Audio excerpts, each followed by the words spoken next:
Азыр Айбек Алтынбеков айтканда биздин депутаттык тобунан бүт баарын бир мандаттуу келген. Ошон үчүн ар бир өзүбүздүн округтан карата суроо берип коюп атабыз. Мен дагы ушул жерде 340 километрдин арасында Москва районуна жана Сокулук районунда айтып коюңузчу, канча километр каралган? Департамент.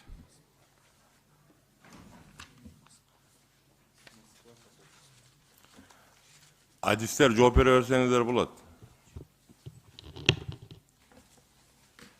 Жумаш Асанов сизге окшойт суроо. Сокулук районунда. Сокулук, Москва. Сокулук районунда 14 чакырым. Бул жерде белгилеп коеюн, 10 чакырым Бишкек аэропорт Манас жолу да, баягы приоритеттүү деп Бишкек аэропорт Манастын кээ бир участоктары трещина көбөйүп баштаган, ошол жерге шыма басалы деп 10 километр белгилегенбиз, 4 километри Байтек Арчалы жолунда. Москва районугачы?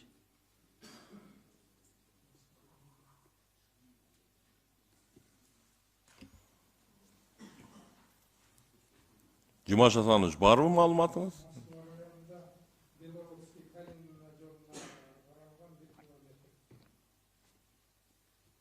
Болду, ушу мененби? Москва районуна 1,5 километр бересиздер. Мындай да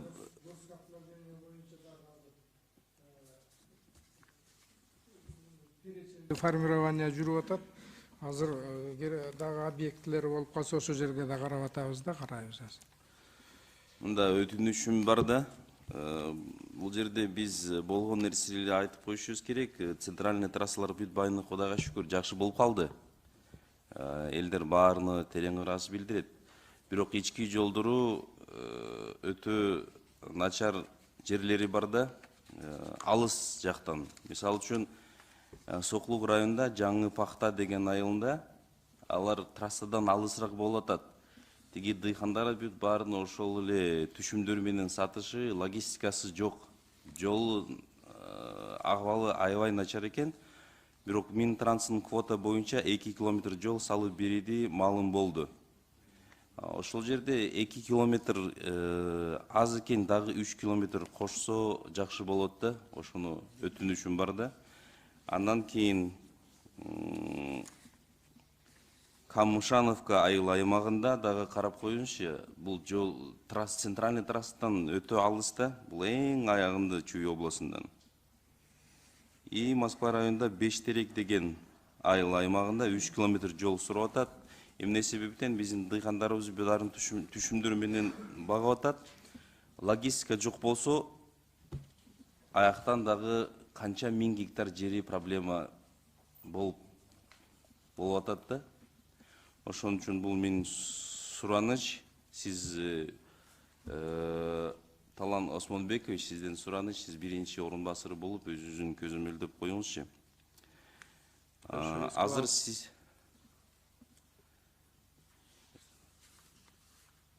Бишкек Карабалта жол канча жылдан бери жасап атат? План боюнча өткөн жыл ноябрда бериш керек да. Бүгүнкү күнгө чейин дагы бүтө элек да. Бул качан бүтөт планыңызда? Бишкек Карабалта жолунун биринчи бөлүгү бүткөрүлгөн, экинчи бөлүгү 7 километр быйыл бүткөрүлөт. Быйыл бүтөбү? Быйыл бүтөт. Негизги жумуштары бүттү ал жерде деле. Бул Киркамстромдон баштап Позгайга чейин участогу быйыл бүткөрүлөт. Жакшы. Анан биз объездная трасса деп коюп атабыз. Центральный трассадан Алматинга чейин. Бирок бул объездная трасса центральный трассадан перегружены болуп атат да азырчы. Сиздин планыңызда барбы ушул центральный объездной трасса боюнча? Бул жерде планыбызда бар, негизи приоритеттүү деп эсептешибиз керек. Бирок тилекке каршы жергиликтүү бийлик тарабынан жана жолдун жээктери берилип, кээ бир участоктор менчиктештирилип кеткен да, документтерин алып алган.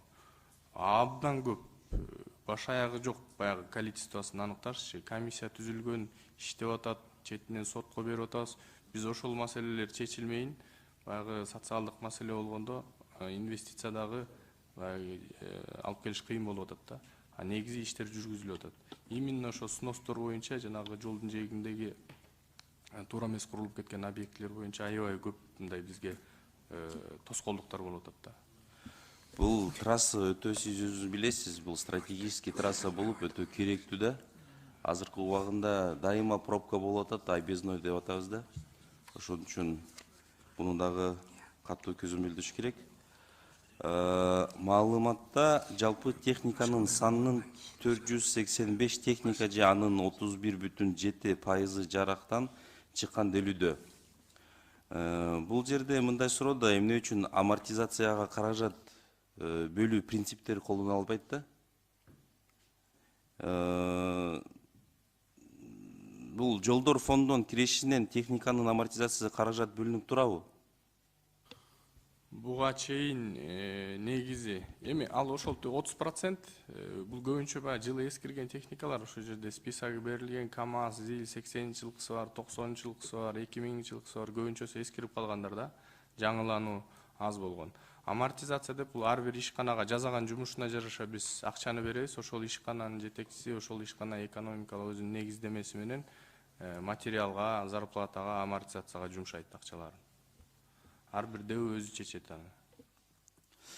Вообще негизинен ушул жерде жолдор фондунун ишмердүүлүгүнө кандай болуп жатат? Бул өзүнүн максатын толук кандуу аткарып жатат экенин көрсөтүүчү барбы, жокпу? Жол фонду боюнча мыйзам былтыркы жылы кабыл алынган. Быйылкы жылы 1-январдан баштап күчүнө кирди, иштеп баштады. Азыркы учурда жол фондуна мына 1 айдын жыйынтыгы менен 384 миллион сом түштү. Эми аз бирок МИФИ менен кандайдыр бир маселе болуп атат, ошол акчаны бизге прямой түшүп туруш үчүн.